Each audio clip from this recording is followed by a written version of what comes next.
Coming up tonight on VCU InSight. I'm Tyler Lane here at the U.S. Capitol, and I talked to Virginia candidates Tim Kaine and Corey Stewart, who are vying for a spot in the U.S. Senate. Talia Fagar now have more on a close race, one that will help determine who controls Congress. I'm Tacia Brother Sutton, and I'll tell you about two sisters that made the world their oyster. All this and more. VCU InSight starts right now. From the Richard T. Robertson School of Media and Culture at Virginia Commonwealth University, named Best Student Newscast in the Mid-Atlantic, this is VCU InSight. Good evening and welcome to VCU InSight. I'm Anaya Spraggs. And I'm Will Thomas. Thanks for joining us. In just a few days, Virginians will head to the polls. We have team coverage tonight previewing what's at stake in Tuesday's election.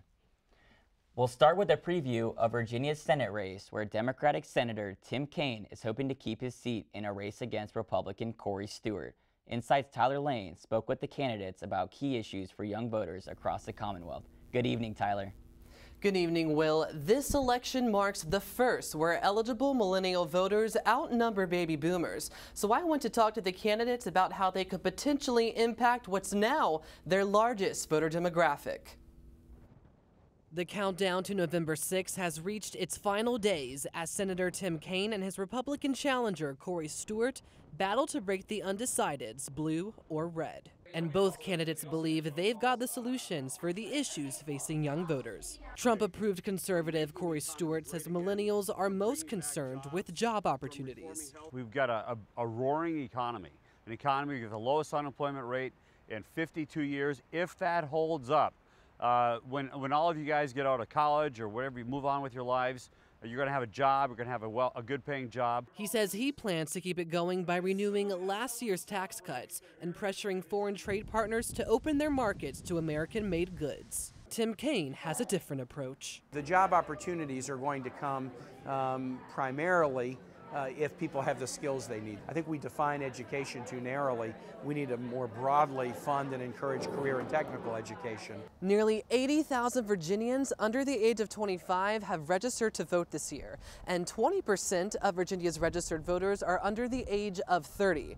That means millennials could have the greatest impact on the midterm elections. A Harvard study shows over half of millennials think student debt is a major issue. Here's Kaine's solution to the crisis. We ought to allow people to refinance student loan debt, even using the bankruptcy laws. You can refinance the debt on a casino or a yacht or a private jet or a vacation home. But Stewart says the problem lies with universities not meeting the needs of businesses. There's something that I would do, sponsor the HERO Act, which would give the power of accreditation down to the states, where the states together with the universities can work directly with the business community to make sure that...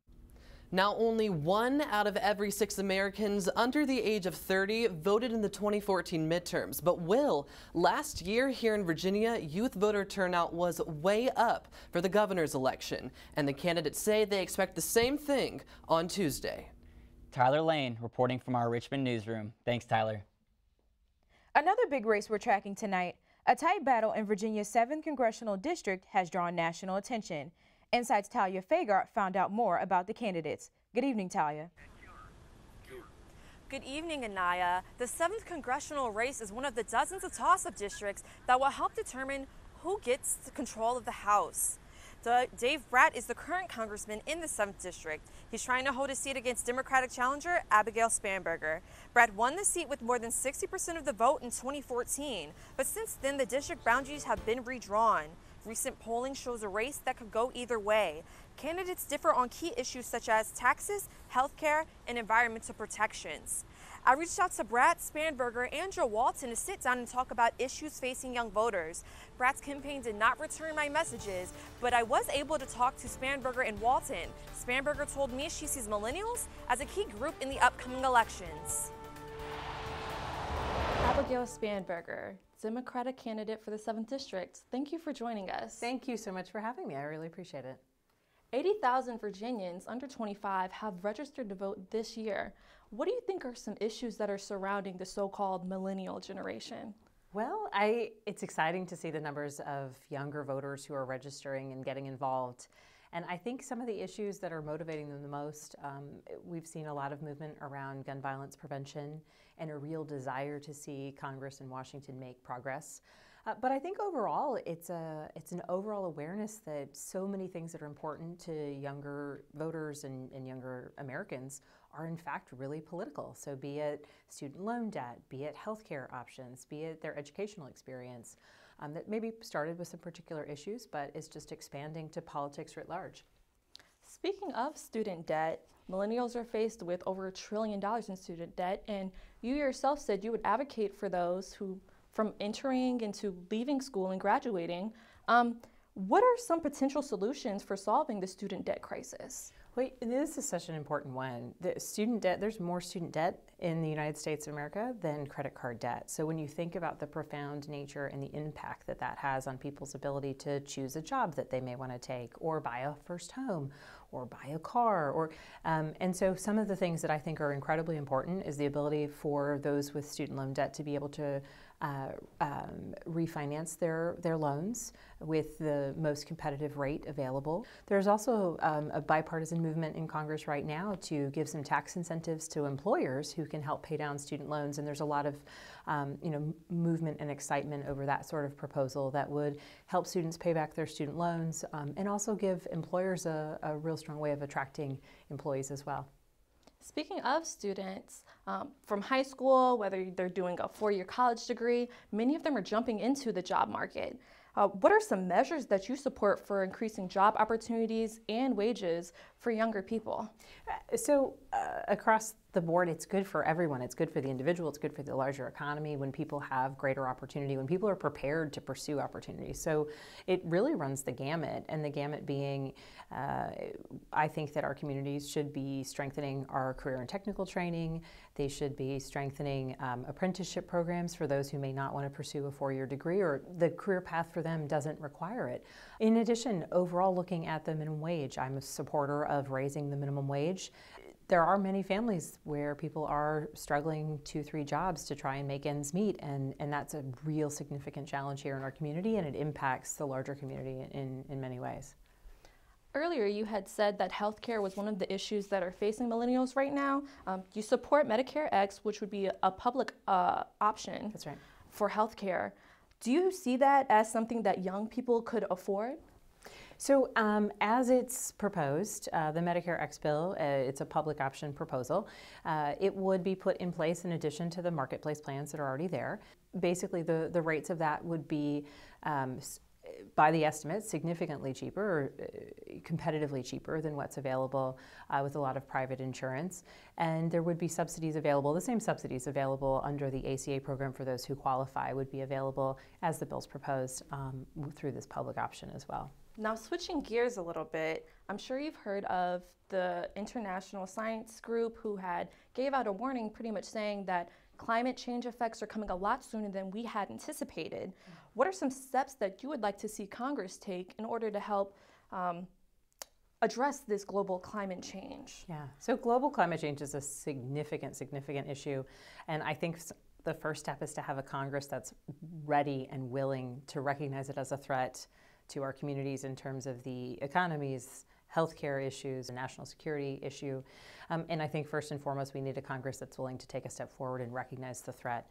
I support renewable energy, I support clean energy, I support efforts to move us away from the challenges that we're facing now.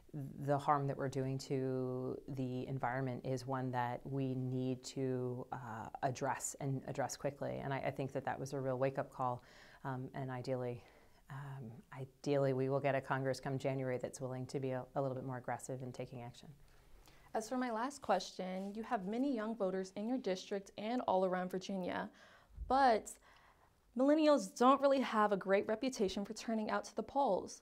What would you suggest and what would you say to younger people to get out and vote? Yeah, I would say everything is political, everything that matters. Be it your student loans, be it where you live, where you're able to live. Frankly, a lot of what's happening in Washington now and a lot of what will be happening in Washington come January is going to impact the next generation more than my generation, certainly more than my parents' generation. And getting engaged now, I think, is a powerful, powerful way for younger voters and younger citizens to use their voice and say what's important. Using our voices at the polls is so important to ensuring that we're on the right path with who we elect and what type of government we see, and even the issues that are raised. Thank you so much for joining us and letting us interview you. Thank you so much for having me. I really appreciate it. You can see my full interview with Abigail Spanberger on InSight's YouTube page. Now again, Bratt's campaign did not respond to our request for an interview, but I did get a chance to sit down with Libertarian candidate Joe Walton. Anaya will be hearing from him a little bit later in tonight's broadcast. Talia Fagart reporting from the VCU campus. Thanks, Talia. And VCU was recently voted one of the 58 best colleges for student voting. In the 2016 election, 62% of students voted, beating the national average voting rate at universities. National voting advocacy group NextGen has also named VCU a voter-friendly campus. Historically, midterm election turnout is much lower than in years with a presidential election. Rain, rain, go away is what Richmond farmers are saying this year. As VCU InSight's Tai Wong reports, the city is facing record-breaking rain levels. The Richmond area is seeing record-breaking precipitation this year. Typically, we get 43 inches of rain a year. Right now, that number is 54 inches, and we're not finished with 2018 yet. For farmers, it's been rough. We're 12 inches over the annual rainfall for this year. That's Joe Jenkins, a local farmer. He and his partner Josh Jingel own Bowtie Farms in Richmond's north side, where they're facing challenges with the rain. We're having major pooling issues and actually washing out crops because of it. So it's been a real challenge to try to figure out how much we need to do to be able to get rid of the water. Unfortunately, heavy rain like we've gotten the past few months turns nice green crops like the ones beside me into this, brown and unusable. CBS 6 meteorologist Tom Patton says this much precipitation isn't anything unusual for Virginia. We're in the right latitude where we could get very heavy rainfall years and we can get very dry years too. Patton also says the moisture comes from tropical systems and hurricanes. And one of the main things we got was from Florence and from Michael. Those produced over 10 inches of rain for much of the area. Back on Bowtie Farms, Jenkins says all that rain has made for a real challenge. You know, if we can do it this year and still be as successful as we were, then hopefully, you know, this is the worst it'll ever be. As hurricane season comes to an end, Richmond can expect drier weather to round out the year. For VCU InSight, I'm Tai Wong. This will be one of the wettest years for Richmond, but meteorologist Tom Patton says 2018 will not top 1889, which saw 72 inches of precipitation. Virginia is on the tail end of its deadliest season in the last 15 years, according to the Richmond Times-Dispatch. InSight's Jacob Sexton has more on how Virginia handled the recent storm. Hull Street, right by Hull Street and Courthouse, there's a tornado. Back in September, Virginia not only felt the impact of Hurricane Florence and Michael, but tornadoes from the storms. There were a total of 10 confirmed deaths from the two storms, according to the Virginia Department of Emergency Management. VDOM works with local emergency departments to help protect the lives and properties of Virginia citizens. Adam Sabowski with VDOM says storms should always be a state concern. Virginia, even though there's coastal communities such as Virginia Beach, tropical cyclones or hurricanes or tropical storms, as most folks will refer to them as, are really statewide events. Most of the time, VDOM and local emergency departments work during blue sky days, such as this. They encourage Virginians to always be preparing themselves for whatever hazard that's ahead. One local area that works with VDOM is Chesterfield County. Emergency Coordinator Emily Dillon says that it's a lot like football. To quote Vince Lombardi, when you get into the end zone, you want to act like that you've been there before. Dillon gives praise for the strength of the community. But because we have such a culture of resiliency here in our community, we can take those after-action lessons and build on them for future disasters. Despite the recent disasters, both VDOM and local areas encourage Virginians to always think ahead, even on clear weather days. For VCU InSight, I'm Jacob Sexton. As always, emergency officials encourage you to keep up with weather alerts and stay prepared. Since GRTC revamped the bus routes in Richmond, the transit group has gotten some complaints about accessibility. GRTC now has plans to address some of those concerns. At the GRTC's final advisory meeting for this year, neighbors complained that bus stops from Willow Lawn to Rockets Landing are hard for some bus riders to get to. Although GRTC can't quickly fix those issues, the transit group does plan on adding more benches, shelters, and trash cans at the most frequented bus stops. Today, Shockoe Bottom is a major arts and entertainment district in Richmond, but as the neighborhood grows, I talked to a group of advocates who want to make sure the area's African American historical sites are not forgotten. Our Black history is incredibly rich here. Anna Edwards is the chair of the Defenders Sacred Ground Project. Richmond's Black history has to play a central role in how we prioritize development projects. She's a key advocate for creating a slave memorial park in Shockoe Bottom. It's been 3 years since the park was proposed. We are more hopeful than we have been in a long time that the memorial park is going to come into being. On October 10th, the Virginia Defenders sent an open letter to Mayor Stoney asking for him to support the park. He needs to step up and be bold and bring all these people together so that we can have a conversation and be a working group together. This is the Lumpkins jail site, one of many former slave trading complexes. Now, although the city wants this to be a memorial site, Anna Edwards says that's simply not enough. Here's what advocates want. In addition to the city's plan to turn Lumpkins jail site into a memorial, they also want the African burial ground in this area east of the railroad tracks to be turned into a 9-acre slave memorial park. Lynetta Thompson is the former Richmond NAACP president. She believes the timing is right to finally make the memorial park happen. It's an urgency that we make this happen now, and I think it needs to happen under this particular mayor watch. So far, the group hasn't gotten a response from the mayor. For VCU InSight, I'm Anaya Spraggs. Thompson says in the past, Mayor Stoney has shown support for the memorial park. A record-breaking number of international tourists came to Virginia last year. Governor Ralph Northam recently announced that over 1 million international visitors spent more than $2 billion in the Commonwealth in 2017. National parks, historical sites, beaches, and small towns were just a few of the areas that attracted visitors to the state. State officials expect the number of international tourists to keep climbing, possibly seeing as many as 1.5 million on international tourists by 2027. Getting pulled over? There's an app for that. InSight's Precious Banks is in the newsroom with more on an app for traffic stops. No one wants to get pulled over, but if it happens to you, a new smartphone feature could come in handy. What's the first thing you say when you get pulled over? It's probably not "Hey Siri," but an Arizona code developer hopes it will be.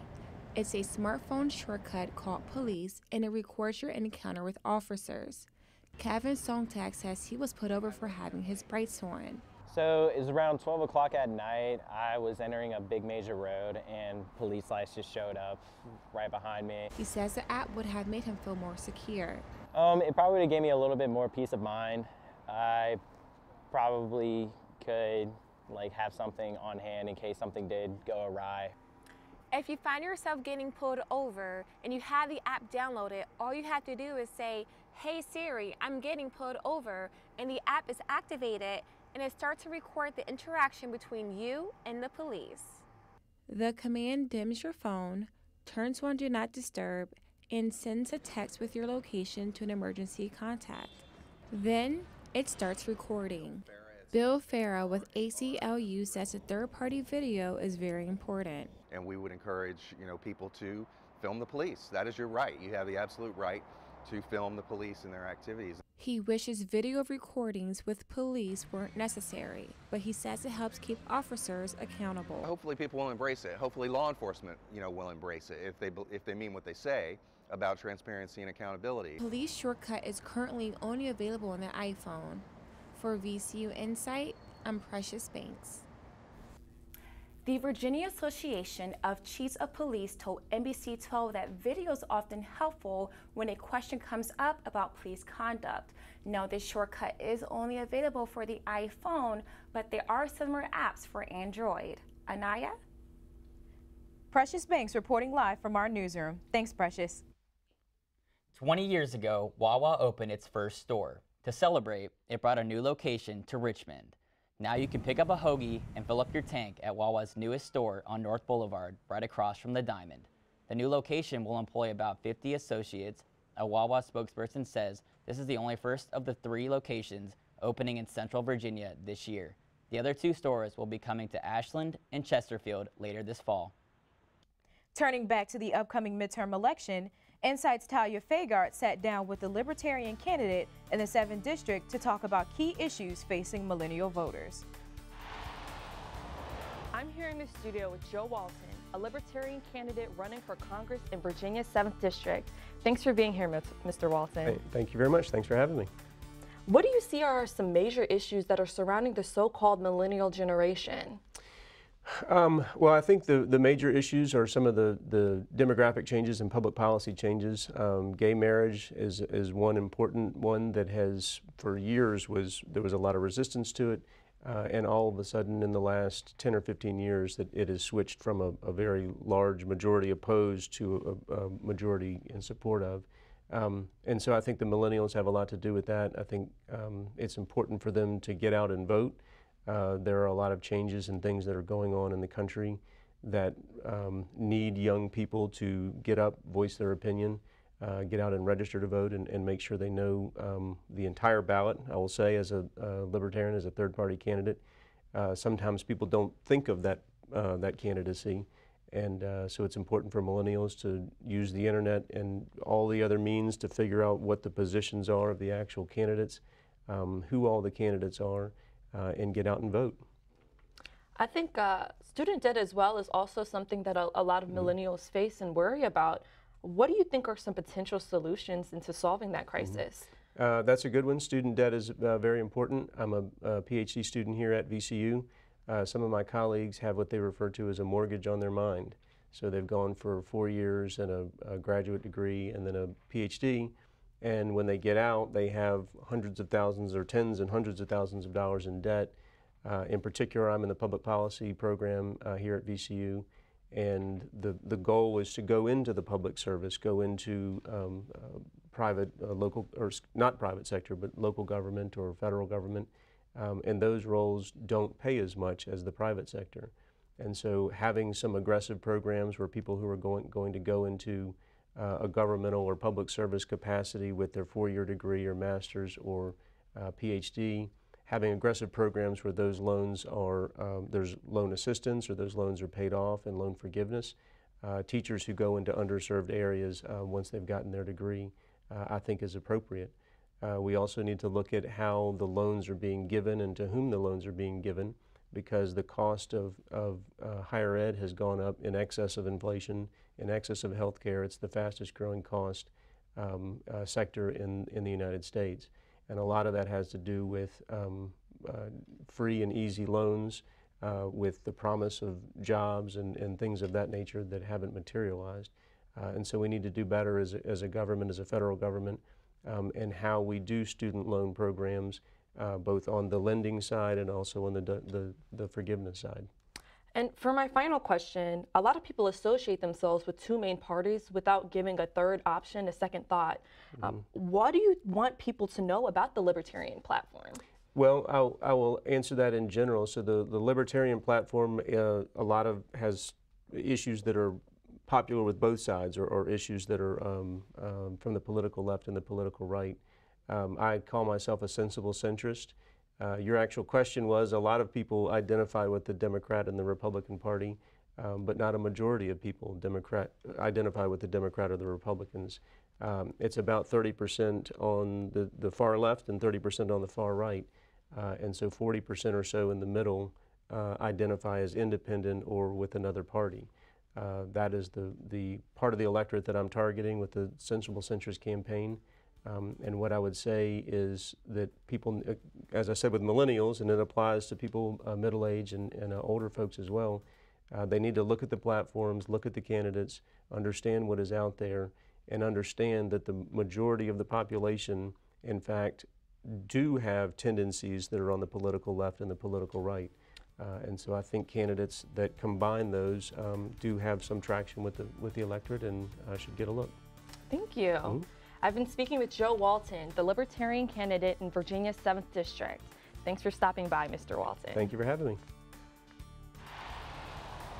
And in our final story tonight, there are plenty of Virginia traditions on display at the Richmond Folk Festival. Among those traditions, two sisters with an extraordinary talent. Here's InSight's Tonesia Brother Sutton. 5 seconds and 1 oyster open. Multiply that by 3 days at the Richmond Folk Festival and you have a weekend full of excitement. Every year, hundreds of people line up to see Deborah Pratt and Clementine Macon Boyd. Some would call them the Shucking Sisters. I can do 24 oysters in 2 minutes and some seconds. 24 oysters, I can do it in 2 minutes, a minute and 59. Deborah has 14 national titles and is a 10-time winner of the Women's Championship. Shucking oysters is a tradition that runs strong in the family. My mother and father did shucking. My mother and father met each other in an oyster house. Deborah learned how to shuck oysters from her sister Clementine at the age of 29. And if you ask her what her favorite part is, it's going against my sister. Deborah and Clementine say shucking oysters against each other is just friendly competition. After the countless hours Deborah spends around oysters, you would think she likes to eat them. But really, not so much. No, I do not eat oysters. The talent of shucking oysters is something that they both cherish and would like to pass on to the next generation. And our thing is now is trying to teach other young folks how to do this. Deborah and Clementine plan to continue practicing their craft and be a pearl of wisdom, teaching others how to shuck oysters the right way. For VCU InSight, I'm Tonesia Brother Sutton. You can catch the Shucking Sisters this weekend at the Urbana Oyster Festival. Sounds like fun. I might have to check it out. Well, that does it for this edition of VCU InSight. Make sure to check out our website at insight.vcu.edu. You can also follow us on Twitter, Instagram, and Facebook under VCU InSight. Let us know about any stories you'd like to see on our show. And if you missed our show or would like to watch it again, you can find us on YouTube at VCU InSight. Thanks for watching. I'm Will Thomas. And I'm Anaya Spraggs. We'll see you next time.